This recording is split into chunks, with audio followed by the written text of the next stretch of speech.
প্রাচীন আরব দেশে আদ নামক এক শক্তিশালী জাতির বাস ছিল। তারা ছিল দীর্ঘকায়, বিশালদেহী এবং অসীম সাহসী। এই জাতির রাজা ছিলেন সাদ্দাত। তার ধন সম্পদ ও ঐশ্বর্যের কোনো সীমা ছিল না। হাজার হাজার সিন্দুক ভরা মণিমুক্তা আর লাখ লাখ সৈন্য সামন্ত নিয়ে তার রাজত্ব ছিল টগবগে। অঢেল সম্পদ মানুষের মনে অহংকার জন্মায়। সাদ্দাতের ক্ষেত্রেও তাই হল। নিজের শক্তি ও রূপ দেখে সে একদিন দরবারে ঘোষণা করল, আমি কি খোদা হওয়ার যোগ্য নই? চাটুকার উজির নাজিররা তার কথায় সায় দিয়ে তাকেই পৃথিবীর খোদা হিসাবে মেনে নিল। সাদ্দাত হুকুম জারি করল, মূর্তি পূজা ছেড়ে সবাই যেন তাকেই সেজদা করে। এমন সময় আল্লাহর প্রেরিত নবী হজরত হুদ আলাইহি সাদ্দাতর দরবারে উপস্থিত হলেন। তিনি নির্ভীক চিত্তে সাদ্দাতকে বললেন, তুমি কেন মিথ্যে খোদা দাবি করছ? পরকালের ভয় থাকলে এক আল্লাহর উপর ঈমান আনো। সাদ্দাত গর্জে উঠে জিজ্ঞাসা করল, সে কেন হুদ আলাইহির খোদাকে মানবে?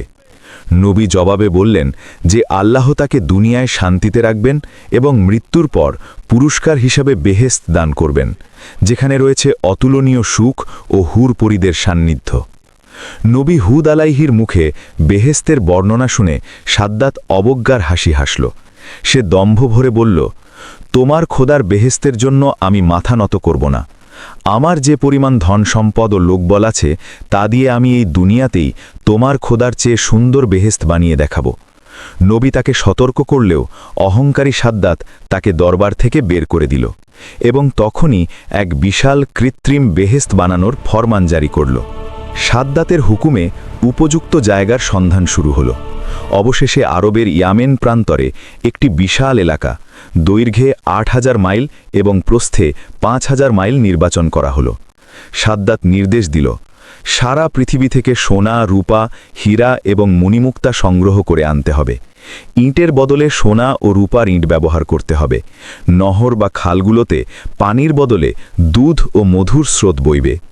দেখতে দেখতে পাহাড় সমান সম্পদ জমা হলো এবং শুরু হলো ইতিহাসের সেই অভিশপ্ত ও বিলাস বেষ্টিত কৃত্রিম বেহেশত নির্মাণের কাজ।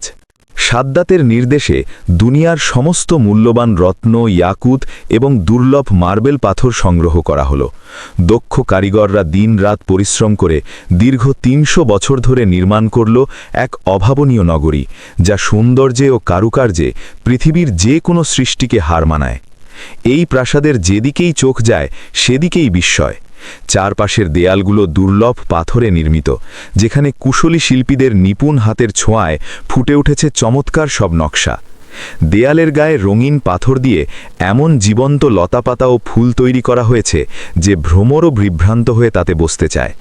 প্রাসাদের ভেতর হাজার হাজার লণ্ঠন ঝোলানো থাকলেও আগুনের বাতির প্রয়োজন পড়ে না। বহুমূল্য পাথরের দ্যুতিতেই অন্ধকার রাত চাঁদের আলোর মতো ঝলমল করে ওঠে। মহলের চারপাশ জুড়ে বিস্তৃত এক বিশাল বাগান। সেখানে গাছগুলো সোনা ও রূপার তৈরি, আর তাদের পাতা ও ফলগুলো খচিত হয়েছে নানা বর্ণের রত্ন দিয়ে। সেই কৃত্রিম ফুল থেকে এমন সুগন্ধ নির্গত হয় যে চারপাশের বাতাস সব সময় সুবাসিত থাকে। গাছের নিচ দিয়ে কুলকুল ধ্বনিতে বয়ে চলেছে গোলাপ জলের নহর, যার স্বচ্ছ পানি দেখলে মনে হয় যেন তরল মুক্তার ধারা বয়ে যাচ্ছে। প্রাসাদের ভেতরে ছিল বিশাল সব নাচঘর। কোনো ঘরে কিন্নর কণ্ঠী রূপসী বালিকারা বাদ্যযন্ত্রের তালে তালে নৃত্য করছে, আবার কোথাও সুমিষ্ট স্বরে গান গাইছে। পৃথিবীর নানা প্রান্ত থেকে এদের সংগ্রহ করে আনা হয়েছিল এই বাগানের সৌন্দর্য বৃদ্ধির জন্য। তাদের সেবায় নিয়োজিত ছিল হাজার হাজার সুন্দর কিশোর। বেহেশত নির্মাণ সম্পন্ন হবার পর সাদ্দাত এক রাজকীয় ফরমান জারি করলেন। তিনি তার সভাসদ ও অনুসারীদের নিয়ে এই নন্দনকানন দেখার উদ্দেশ্যে যাত্রা শুরু করলেন। বাদশাহের হুকুমে শুরু হলো আনন্দোৎসব, চলল নাচ, গান ও আতশবাজি। গল্পগুজব করতে করতে যখন তারা গন্তব্যের কাছাকাছি পৌঁছালেন, তখন দূর থেকেই সেই কৃত্রিম জান্নাতের চাকচিক্যে সবার চোখ ধাঁধিয়ে যেতে লাগল। দীর্ঘ ৩০০ বছর ধরে কোটি কোটি স্বর্ণমুদ্রা ও মণিমুক্তা খরচ করে সাদ্দাত তার সেই কৃত্রিম বেহেশত নির্মাণ শেষ করল। সেই প্রাসাদের দেওয়াল ছিল সোনা রূপার, মেঝে ছিল হীরা জহরত খচিত, আর চারদিকে বইছিল দুধ ও মধুর নহর। সাদ্দাত খুশিতে আত্মহারা হয়ে উজির নাজিরদের বলল, দেখো, এই আমার বেহেস্ত, এখানে সিংহাসনে বসে আমি খোদা হব, আর তোমরা হবে আমার ফেরেস্তা। হুরপরীরা যখন এখানে নাচ গান করবে তখন কি মজাই না হবে। সাদ্দাত যখন মহা ধুমধামে তার সেই সাজানো বেহেস্তের সদর দরজায় পৌঁছালো, তখন সেখানে এক তেজস্বী যুবককে দাঁড়িয়ে থাকতে দেখল। সাদ্দাত অবাক হয়ে জিজ্ঞাসা করল, তুমি কি এই বেহেস্তের দারোয়ান? যুবক শান্ত কিন্তু গম্ভীর স্বরে উত্তর দিল, আমি মালাকুল মৌত, জান কবচকারী ফেরেস্তা। সাদ্দাত চমকে উঠে চিৎকার করে বলল, তার মানে? যুবক উত্তর দিল, আমি আজরাইল, তোমার প্রাণ হরণ করার জন্য খোদাতালা আমাকে পাঠিয়েছেন। সাদ্দাত ক্রোধে উন্মত্ত হয়ে উঠল। সে ভাবল এটি হয়তো কোনো তামাশা। চিৎকার করে বলল, সাবধান, আমার সাথে রসিকতা করো না।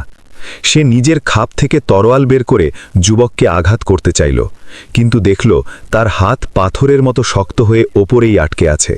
সে এক চুলও নড়তে পারল না।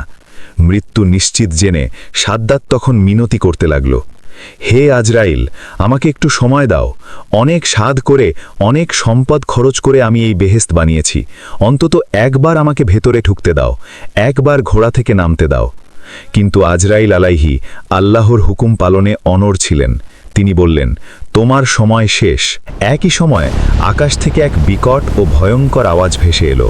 সেই প্রবল শব্দে পৃথিবী কেঁপে উঠল। মুহূর্তের মধ্যে সাদ্দাতের সেই হীরা জহরত খচিত বেহেস্ত, তার হাজার হাজার সৈন্য সামন্ত আর সাদ্দাত নিজে সব কিছু চোখের পলকে মাটির নিচে দেবে গেল। দম্ভের অহংকার ধূলিসাৎ হয়ে মরুভূমির বালির নিচে চিরতরে হারিয়ে গেল। শিক্ষণীয় সারসংক্ষেপ: মানুষের ধন সম্পদ ও ক্ষমতা যতই হোক না কেন, সৃষ্টার সাথে টেক্কা দেওয়ার ক্ষমতা কারও নেই। সাদ্দাতের এই কাহিনী আমাদের মনে করিয়ে দেয় যে অহংকার পতনের মূল এবং আল্লাহর ইচ্ছার বাইরে একটা মুহূর্তও বেঁচে থাকা সম্ভব নয়।